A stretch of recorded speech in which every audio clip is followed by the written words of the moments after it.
Right. నమస్తే, welcome to Andhraprabha. మనతో పాటు సిద్ధంగా ఉన్నారు కరుణాకర్ గారు ఉన్నారు. శివశక్తి ఆర్గనైజేషన్ నుంచి మనతో పాటు తన యొక్క మనోభావాలు పంచుకునేందుకు సిద్ధంగా ఉన్నారు. ముందుగా వారిని మనం వెల్కమ్ చెప్తున్నాం. నమస్తే అండి, వెల్కమ్ టు ది షో అండి. నమస్తే, థ్యాంక్ యూ. సో ఇటీవల కాలంలో ప్రెస్ మీట్ జరిగిన నేపథ్యంలో కూడా కొంతమంది పాస్టర్లు బహిరంగంగా పిలుపునివ్వడం జరిగింది. రండి చర్చించుకుందాం, బహిరంగంగా చర్చించుకుందాం రండి అంటూ. మరి ఆ చర్చను మీరు స్వీకరిస్తారా ఈ విషయం మీద? అంటే క్రిస్టియన్స్ ఒకవేళ మరి హిందువులు బాధిస్తున్నారా, హిందువులు క్రిస్టియన్స్ని బాధిస్తున్నారా అన్న విషయంలో వాళ్ళు కాదండి, మేమే ఎన్నోసార్లు పిలిచాం ఆ విషయం. ఎవరు ముందు మొదలు పెట్టారు, ఎవరు దాడులు చేస్తున్నారు, ఒకవేళ హిందువుల తరపు నుంచి ఇది ముందు మొదలైంది అని మీరు రుజువు చేయండి. లేదు క్రైస్తవుల తరపు నుంచే, లేకపోతే మీ మతస్థుల తరపు నుంచి ఇది మొదలైందని చెప్పి మేము రుజువు చేస్తాం. ఓకే, మేమే ముందు మొదలు పెడితే అసలు మా సంస్థ మూసేస్తామని కూడా చెప్పాం మేము. మరి ఎవరైనా నిలబడాలి కదా, వీడియో ప్రూఫ్స్తో సహా చూపిస్తాం. ఎవడెవడు ఎప్పుడు మాట్లాడాడు, 30-40 సంవత్సరాల నుంచి సాక్ష్యాలు చెప్పేవాళ్ళు ఇప్పటికీ బతికున్నారు. వాళ్ళ సాక్ష్యాలు ఏంటంటే దేవుడిని తిట్టడమే, హిందుత్వం తిట్టడం వాళ్ళ సాక్ష్యం. మేము 30-40 సంవత్సరాల నుంచి ఇదే పని చేస్తున్నామని చెప్తున్నారు వాళ్ళు. ఓకే, గుట్లు ఉన్నాయి సాక్ష్యాలు. అంటే ఇప్పుడు మీలాంటి యువకులు ఇలాంటి సంస్థలు నడిపేటప్పుడు లేకపోతే మతపరమైన ఆర్గనైజేషన్స్ రన్ చేసేటప్పుడు మీరేం చెప్తే అదే వింటారు మీ వెనక. కరుణాకర్ గారి వెనక 1,00,000 మంది ఉన్నారు, 2,00,000 మంది ఉన్నారు అనుకోండి, మీరేం చెప్తే అదే వింటారు వాళ్ళు. మరి మీరు చెప్పేది ఎలా ఉండాలంటారు వారికి మెసేజ్? నేను ఎప్పుడు ఇల్లాజికల్గా కానీ లేకపోతే ఒక ప్రాపర్ రీజన్ లేకుండా ఎప్పుడు ఎవరికో నష్టం చేసే విధంగా ఎప్పుడు మాట్లాడలేదు. మేము ఎప్పుడు చేసినా బాధ్యతాయుతంగానే మనం ఒక స్టేట్మెంట్ ఇస్తున్నామంటే దానికి కట్టుబడి ఉండాలి, రేపొద్దున దానికి నిలబడాలి అనే భావంతో మాట్లాడతాం. ఏదో 10 మంది మనం చెప్తే వింటారు కాబట్టి వాళ్ళని యూజ్ చేసుకుని ఏదో చేసేద్దాం అనే భావన ఎప్పుడు లేదు మాకు.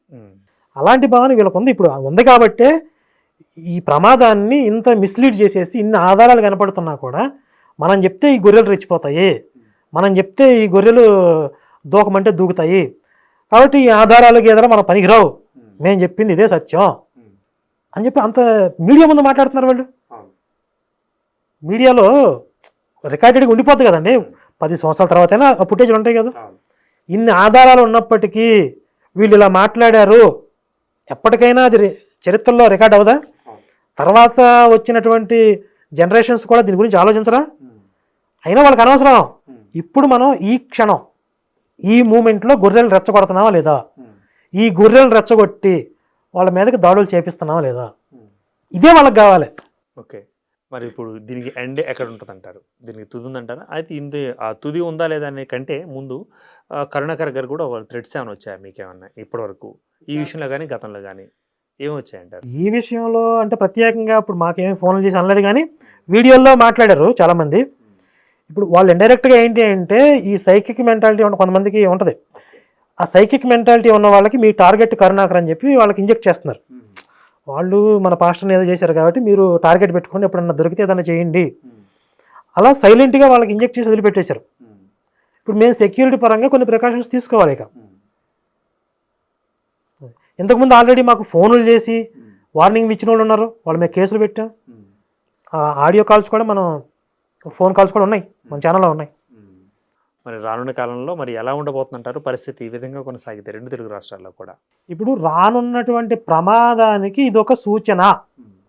అంటే వాళ్ళు ఇచ్చిన స్టేట్మెంట్స్ చూడండి. ఓకే, మేము తగలబెట్టేస్తాం, మేము తిరగబడబోతున్నాం, మీరు సిద్ధంగా ఉండండి, మేము అసలు ఈ ప్రభుత్వాలను కథలనివ్వం, మొత్తం స్తంభింపజేస్తాం. అంటే ఉత్తి పుణ్యానికి ఈ దేశాన్ని మేము ఇబ్బంది పెడతాము, నిర్బంధిస్తాము, మాకు అంత శక్తి ఉందని చెప్తున్నారు. ఇప్పుడు ఈ ఇష్యూ వదిలేసేయండి, రేపొద్దున ఇంకొక ఏదో పట్టుకుంటారు. ఓ చర్చి గోడ ఏదో వర్షానికి కూలిపోయిందండి, మొత్తం ఉన్మాదులు హిందుత్వవాదులు చర్చిని కూల్చేశారని చెప్పి ధర్నాలకు పిలిపిస్తే తగలబెట్టేస్తారు.